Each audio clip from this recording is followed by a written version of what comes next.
What's going on, guys? On today's video, we're going to be explaining Sporlan S3C case controllers. So I was just at a store. This specific S3C case controller is on a beer case, and this is a whole beer lineup. So the way that they controlled this was they had a remote condensing unit on the roof, and then they were controlling all of the cases downstairs with master and slave cases. So for people that don't know how that works, normally you will have a certain amount of cases on a circuit. So you could have 3 cases on a circuit, 4 cases on a circuit, and normally you're going to have a master controller which controls your solenoid and or your EPR, and then the other cases are just slaves that just show temperature. They're not controlling anything. So this is a single temperature application. All the cases need to be at 34 for the beer, and the temperature control scheme actually is wrong in this. You don't want your temp control scheme in these applications to be on constant on, okay? If you can, cut in, cut out is better, because constant on, I found before that there's actually been issues with the condensing unit running all the time, and that is because the solenoid does not get closed and or the EPR does not get closed, and it causes the case to continue to run until defrost. So I would do cut in, cut out. Also, you want to make sure that your temperature set point is set properly. So the set point's 33 on this, and you have a 2-degree differential. Be very careful with minimum on time. Minimum on time is essentially the case has to run for a minimum of 2 minutes in this instance, which is fine. You just don't want that to be like 10 or 15 minutes, because if your unit is oversized, it could create issues with it freezing beer, which I've seen before. You could set your minimum saturated temp, which is in this case a 10-degree difference between our discharge air temperature and our evaporator coil temperature. You could set all that up. Defrost is very important on these, that is set up properly. Defrost fail-safe time is essentially how long as a minimum your defrost will run for. Now, on a medium temp case, typically you're going to get between 4 and 6 defrosts a day.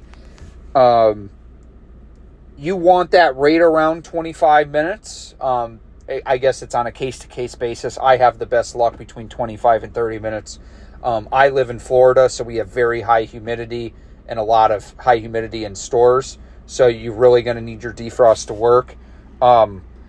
Definitely make sure that your defrost fail-safe time is not like 2 minutes or 3 minutes, because then that means that if you're having any sensors not picking up, such as your defrost termination sensor, it will just cut your defrost off in 2 minutes. You want that to be at least 25 minutes, and that's for medium temp or low temp.